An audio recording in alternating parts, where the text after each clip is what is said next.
Գյուրջան Կասկադ 60 ամիս փուլային վճարում բազմաթիվ առավելություններ։ Առանց առողջական խնդիրները բացահայտելու կարող եք ասել, գործընթաց քննարկում սկսել է Միքայել arczepiskopos Աջապայանի վիրահատության հետ կապված, թե ոչ։ Ում հետ քննարկումներ սկսվի։ Քրեակատարական ծառայության արտադրության նախարարության Ոչ թե քննարկումներ պետք է սկսվի դրա հետ կապված, այլ կա հստակ օրենքի նորմ, եթե մարդուն այդ խնդիրը ունի, պետք է այդ մարդուն արդեն շատ արագ, դիզը բացատրեցի ինչ է։ Բյուրոկրատական հաստաբանը դիմել է, հիմա ասում են ինչ որ մի կետի բան չկա, ինչ որ ստորակետի, ես իմ չգիտեմ, նախադասության եւ այլն, դե իհարկե միտում տեսնում եմ, եթե այս ամեն ինչը ձգձգվում է, ես միտում տեսնում եմ, ի՞նչ է նշանակում, ասենք, արհեստական խոչընդոտներ ստեղծել, այլ մի ստորակետի կամ մի, չգիտեմ, մի բառի, եթե ես նոր էլ ասացի, եթե ինչ որ խնդիրներ կա, իրենք կարող էին դա օրինակ ասեն, ոնց որ հիմա ասեցին,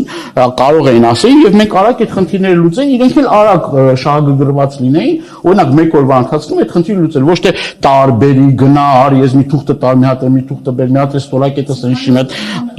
ես հուսով եմ, որ արագ այդ խնդիրը կլուծվի։ Այդ խոստումը եղել է արագ այդ խնդիրը լուծելու, տեսնենք այդ։ Նիկոլ Փաշինյանը Ֆեյսբուքյան էջում գրել էր, քանի որ 301 թվականին հայ առաքելական եկեղեցի ստեղծվել է պետության կողմից, ճիշտ կլինի, որ 10-ից 55 բոլոր եկեղեցիներում հնչի օրհներ կա, դրոշը տեղադրված լինի։ Արդեն ասած դրոշը տեղադրվեն եկեղեցու դրան մոտ կամ ներսում միտեղ։ Որպես խորհրդարանական ընդդիմություն, ինչ այլ առաջարկներ կարող եք ներկայացնել Նիկոլ Փաշինյանին։ Հիմա կարող է մի երկու պատարակ հետո ասենք ուզենա օրինակ այլ իր սրտի մոտ երաժիշտների կամ երգիչների երաժշտությունը հնչի տեղ։ Ասենք սուպեր սակոյի երաժշտությունը կարող է ասենք որ կներեք, ասենք պատարակից առաջ սուպեր սակոյի երաժշտությունը հնչի։ Չի բացառում, չէ՞ որ մի օր առավոտը արթնանա, սրտիկ դնի, չգիտեմ, ծաղիկ դնի եւ ասի այլևս Պարզ է, չէ՞ որ սա հայտարարություն է, ինչի մասն է խոսքը։ Այսինքն ինձ համար զարմանալի չի, այն որ արդեն ԱԱԾ-ն, որը արդեն կամաց վերածվում է NKVD-ի, արդեն գնում է եւ ուրեմն քահանաների հորդորում է, չէ՞, ասենց չգիտեմ, նոր բառ է, չէ՞, հորդորում են։ Այսինքն խնդրում են, դե գիտենք, չէ՞ ԱԱԾ-ի խնդրանքը որն է, ասենք ԱԱԾ-ն գնում է, բան խնդրում է, էլի, ասենց խնդրում են քահանաներին, խնդրում են, որ կաթողիկոսի անունը զեղչեն, Արցախի անունը չտան, խնդրում են, մարդիկ խնդրում են, հասկանում եք։ Չակերտավոր հեգնում եմ, չեք հասկանում։ Ոնց կարա ԱԱԾ աշխատողը գնա քահանային խնդրի, որ օրինակ դա ինչ է, համադրությամբ էլ 100 անգամ ասել ենք, չէ, որ այս մարդը իրավունք չունի միջամտելու եկեղեցու ներքին գործերին։ Սա ուղիղ քրեական գործ է։ Այդ մարդն էլ ինքն էլ խոստովանեց, որ այո, ինքն է հորդորել ԱԱԾ-ին, որ ԱԱԾ-ն էլ հորդորի քահանաներին։ Հորդորը, էլի, հորդորումա որ հորդորեն։ Հորդորի հրաժարվեց անգամ այդ Շիրակի թեմի հոգևորականները երբ հրաժարվեցին անգամ ԱԱԾ-ականների հորդորներից, սա ինչ է կարծում, ըստ փորձագետների սա ապտակեր նաև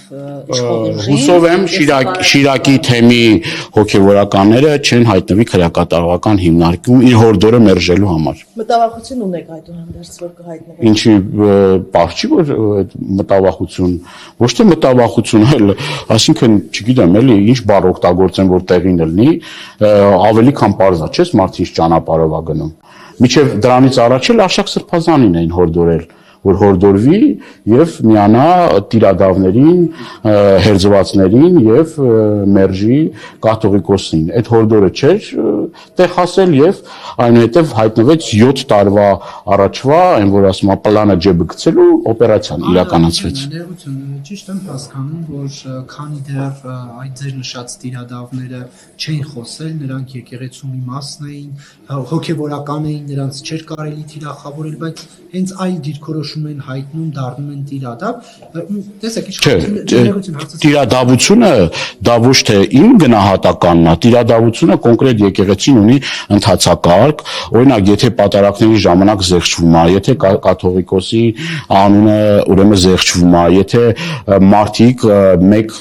շաբաթ առաջ կամ ընդամենը դրանից ժամեր առաջ դուք մի հատ բացեք սրբազանների դիրքորոշումը, ասածը, մինչև այդ եւ հորդորելուց, ԱԱԾ հորդորելուց հետո իրենց այլ վերաբերմունքը։ Ասածս հետեւյալն է, այսինքն այդ մարդիկ, որոնք ճնշումների են ենթարկվում եւ ես